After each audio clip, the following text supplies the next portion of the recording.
සුබ දවසක් ඔයාලට. වෙනද වගේ මදත් ආදරෙන් පිළිගන්නවා මගේ channel එකට. අද මම ඔයාලට අරගෙන ආවේ brownies recipe එකක්.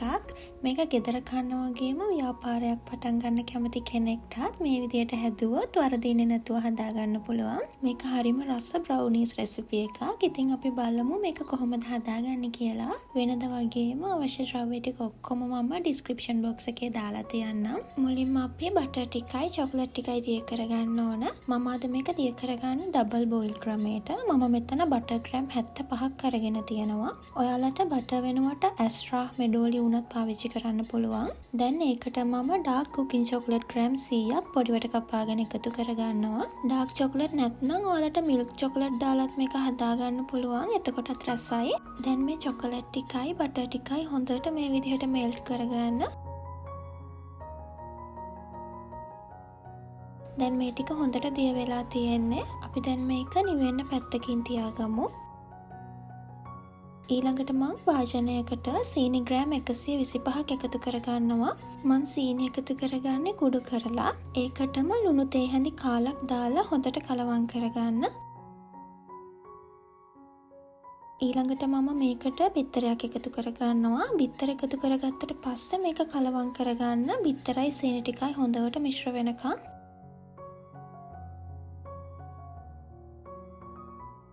මේක කලවම් කරනකොට ටික වෙලාවක් යද්දි මේකේ පාට වෙනස් වෙනවා. ඒ වෙලාවට අපි කලින් දිය කරගත්ත චොකලට් මිශ්‍රණය මේකට දාගන්න ඕන. හොඳට මතක තියාගන්න මේ චොකලටුයි බටර් මිශ්‍රණයයි එකතු කරනකොට මේක හොඳට නිවිලා තියෙන්න ඕන. දැන් මේක විනාඩියක් වගේ හොඳට මිශ්‍ර කරගන්න. ඔයාලට මේක හදාගන්න බීටර් එකක්, විස්ක් එකක් ඒ දේවල් ඕන වෙන්නේ නැහැ. මේ වගේ ස්පැචුලා එකක් හරි හැන්දක් හරි පාවිච්චි කරලා මේක හොඳට මිශ්‍ර කරගන්න පුළුවන්. දැන් මේක හොඳට මිශ්‍ර වෙලා තියෙන්නේ. මේ වෙලාවේදී මම චොකලට් පවුඩර් සහ පිටි එකතු කරගන්නවා. මෙතන මම චොකලට් පවුඩර් ග්‍රෑම් 15කට පිටි ග්‍රෑම් 45ක් එකතු කරගෙන හොඳට හලාගෙන තියෙන්නේ. මේ පිටි මිශ්‍රණයත් දැන් අපි හදාගත්ත මිශ්‍රණයට එකතු කරගෙන කලවම් කරගන්න. අපි දාගත්ත අමුද්‍රව්‍ය ඔක්කොම හොඳට මිශ්‍ර වෙනකන් කලවම් කරගත්තම ඇති. ගොඩක් වෙලා මිශ්‍ර කරන්න අවශ්‍ය නැහැ. දැන් අපි දාගත්ත පිටි ටිකයි ඔක්කොම හොඳට මිශ්‍ර වෙලා තියෙන්නේ. මම මේ වෙලාවේදී ටිකක් ලොකුවට කපාගත්ත චොකලට් කෑලි ග්‍රෑම් 15ක් එකතු කරගන්නවා. ඔයාලට මේ වෙනුවට චොකලට් චිප්ස් එකතු කරගන්නත් පුළුවන්. ඒත් එක්කම මම වැනිලා තේ හැන්දකුත් එකතු කරගන්නවා. දැන් මේ ටික හොඳට මිශ්‍ර කරගන්න. දැන් අපි හදාගත්ත මිශ්‍රණය ලෑස්ති. මෙන්න මේ වගේ ටෙක්ස්චර් එකකට තමයි මේ බ්‍රවුනි බැටර් එක එන්න ඕන. අපි දැන් මේක බේක් කරගමු. මම මේ විදිහේ කොටු ට්‍රේ එකක් ඔයිල් පේපර්ස් දාලා බටර් ටිකක් ගාගෙන අරගෙන තියෙනවා. මම ඒකට මේ බැටර් එක දාගෙන සෙල්සියස් අංශක 180 විනාඩි 10ක් ප්‍රීහීට් කරගත්ත oven එකේ විනාඩි 30ක් මම මේක බේක් කරගන්නවා. මේ කාලය ඔයාලගේ oven එක අනුව වෙනස් වෙන්න පුළුවන්. විනාඩි 30කට පස්සේ මේ තියන්නේ මම බේක් කරගත්ත බ්‍රවුනිස් ටික. මේ බ්‍රවුනි එකේ උඩ මේ විදිහට ක්‍රැක් වෙලා තියෙන්න ඕනේ. ඒ වගේම ටූත් පික් එකක් ගහලා බැලුවාම මැද ටිකක් තෙත ගතියට තියෙන්න ඕන. ඉතින් ඔයාලට මේක රස්නේ පිටින් උනත් කන්න පුළුවන් අයිස්ක්‍රීම් ටිකක් එක්ක. එතකොටත් මේක රසයි. අපි දැන් මේක කපලා බලමු. ඉතින් මේ විදිහට තමයි බ්‍රවුනි කෑල්ල කපපුවාම තියෙන්නේ. මේ බ්‍රවුනි එක හොඳ තෙතමනේට හොඳ රසකට තියෙනවා.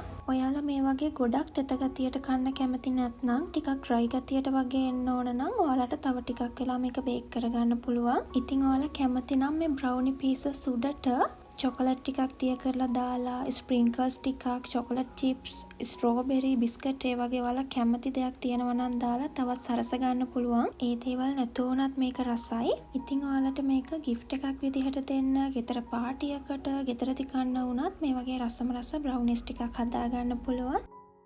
ඔයාලා මේක බිස්නස් එකක් විදිහට කරන්න බලාපොරොත්තු වෙනවා නම් මේ වගේ ලයිනර්ස් තියෙනවා කේක් බොඩි ෂොප් වල ගන්න.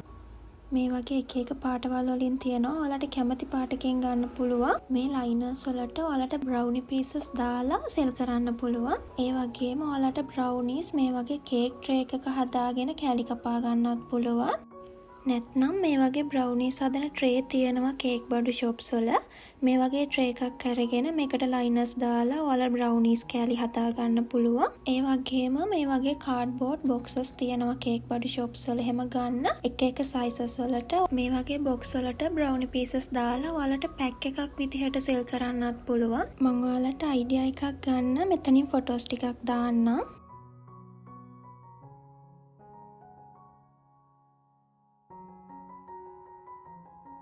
ඒ වගේම මේ වගේ පොඩි ඇලුමිනියම් කප්ස් වල දාලත් ඔයාලට මේක සෙල් කරන්න පුළුවන්. මේ කප්ස් වලට පොඩි මේ වගේ පියනකුත් එක්ක එන්නේ.